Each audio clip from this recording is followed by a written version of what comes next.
You're gonna give me a diamond, huh? A real diamond. Yeah, so this happened on day 2 of creating my girlfriend's secret engagement ring. What? It's not so secret anymore. She's here, and I can explain why, but we're a little late to the jeweler.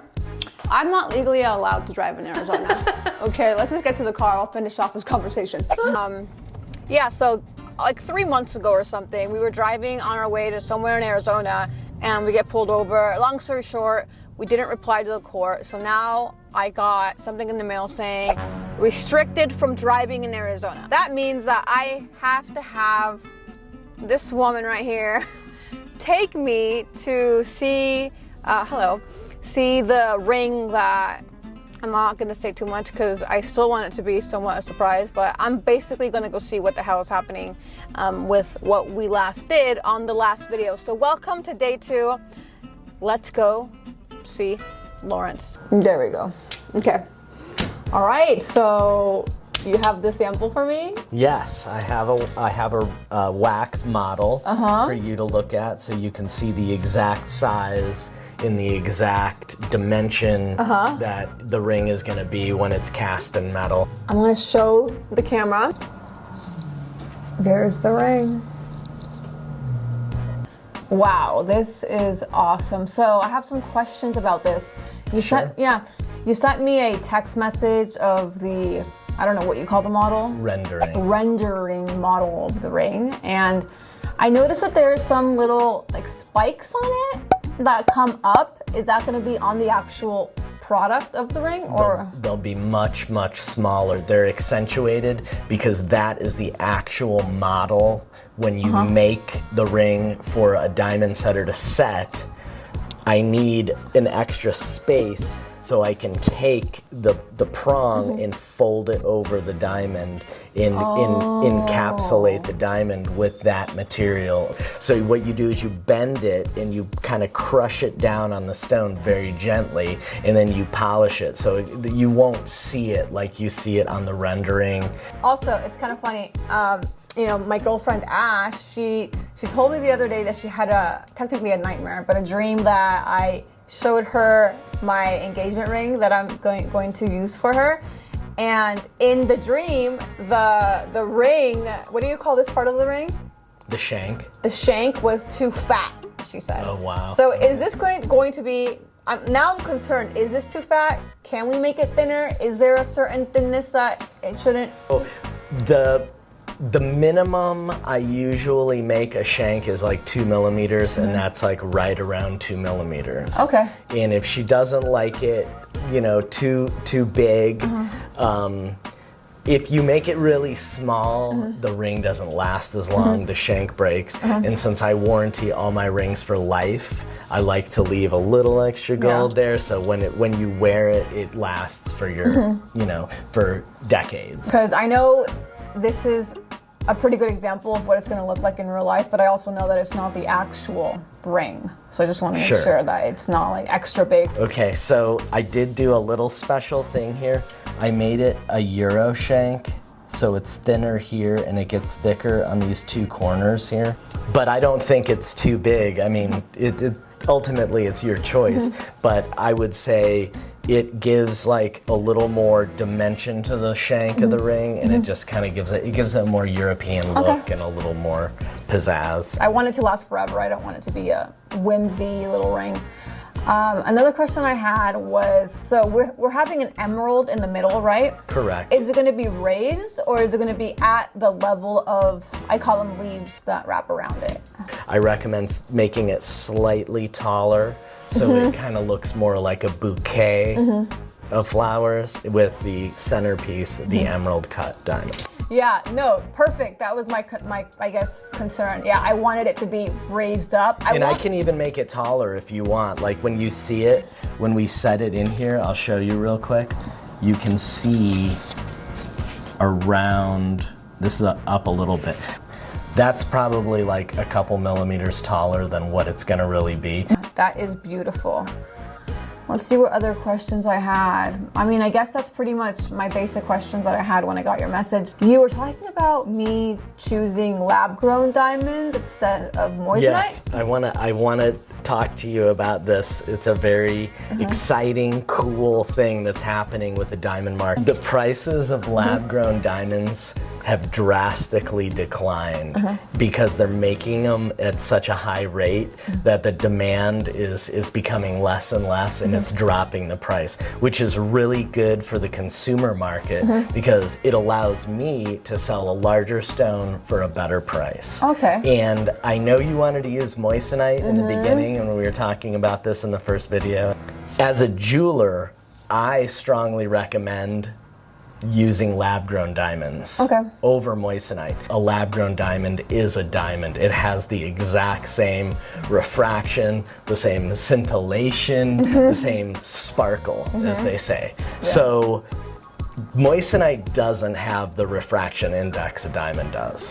Diamonds it is, and as they say, diamonds are timeless. So my love for ash is timeless.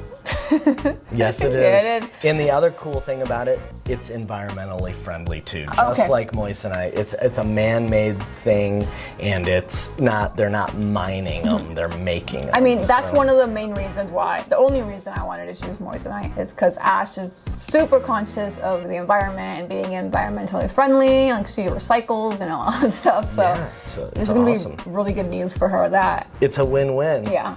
I have a bigger question for you right now is the size. We got to make sure the size is right because we don't want to have her get the ring and be like, it doesn't go on. And then the other part is I don't know if you want to do yellow gold or white gold. You never told me. Oh, yeah, okay. I know the answer So to we're that. going to have to make a decision. Okay, she wants yellow gold. Ash wears everything yellow gold. Okay. I'm the silver gold or whatever, white gold gal, but she is yellow gold. I love yellow gold. Yeah, it looks good on her. I think yellow gold's making a big comeback. And I see that you changed your necklace. Yeah, I see. I wear yellow gold.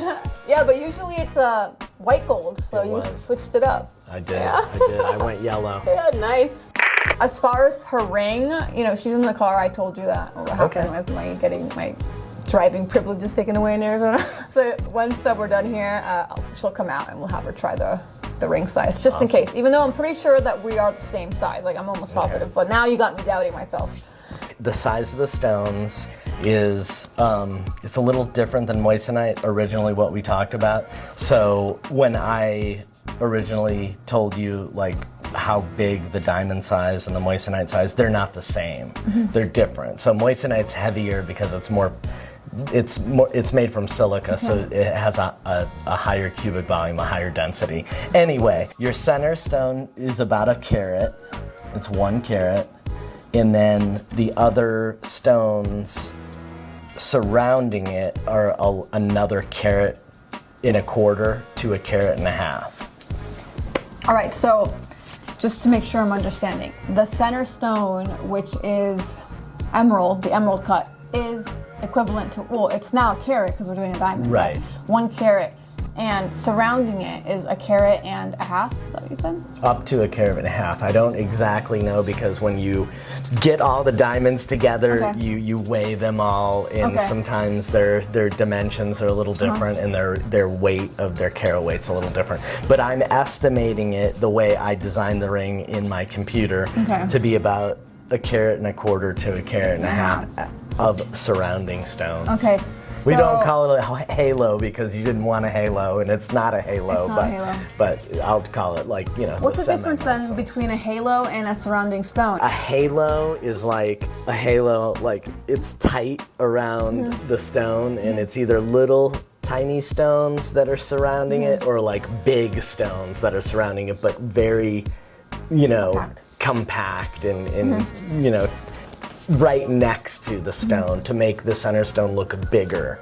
And I would say this is a completely different look. I would say it's more floral, or Art Nouveau maybe. This is gonna make the ring look bigger because technically it's, a 1 carat, right? But because there's 1.5 carats around it, it's gonna look more like a 2 carat. Correct, and they're all different shapes of stone, so it's going to look really exciting. It's going to have a lot of dimension to it because you've got pear shapes, princess cuts, marquise, and round stones. I just want to get clear on the exact size that she wants. I don't know if 2 carats. I forgot what sizing she said she wanted as far as the stone in the middle. Okay. So we can get clear on that, and then I understand that that would change the pricing and stuff. Okay. Ash is calling me. Should I bring her in so we can do the Sure. ring sizing? Goes like this. Hi, baby. Sit your pretty butt down. Oh, this is his wife. I'm Ash. Nice to meet you. I just want to make sure. I thought that you and I were the same size, right? I think so. I'm like a 5.5 or 5 1/4, I think. You're right, you are. Yeah, what was that one? Because that's a 6. Yeah. Because you said it was a 6 1/4. You said it was 6 1/4? Wow, I'm so glad I checked. It's the same size as my finger. Anyhow, here's a 5.5. Okay. So if I can take it off, it's way too loose. Okay. So you're definitely smaller than that. We'll just keep on going down the line. Yes, but then that one's kind of, I have like big knuckles. Big difference between a 5.5 Yeah. and a 5 1/4. or that's a 5. Oh, there's no 5 1/4 on there. No, not on this sizer. Okay. So you are a 5 1/4. Okay. And I had 6 1/4 written down. Oh, yeah, Yeah, that that's would be good. You might, This yeah. is the 5 1/4? Yeah. Yeah.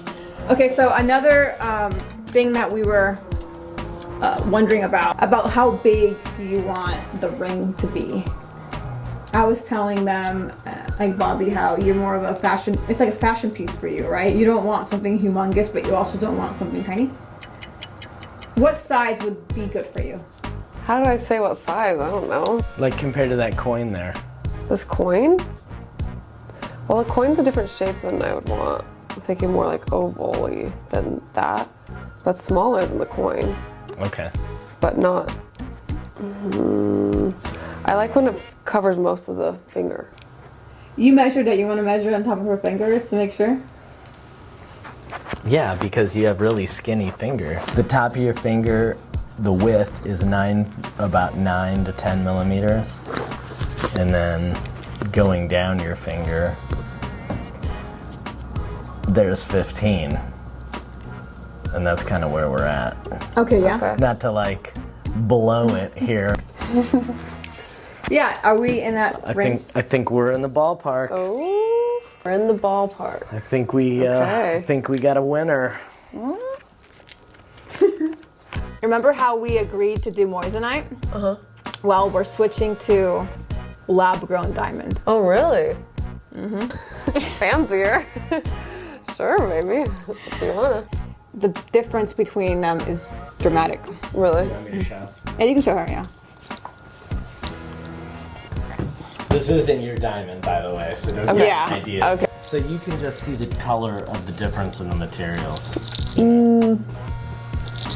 This is moissanite? Yeah. Yeah, just the like clarity of it.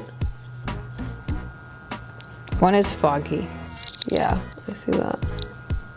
They're still both really beautiful, but yeah, that is very brilliant.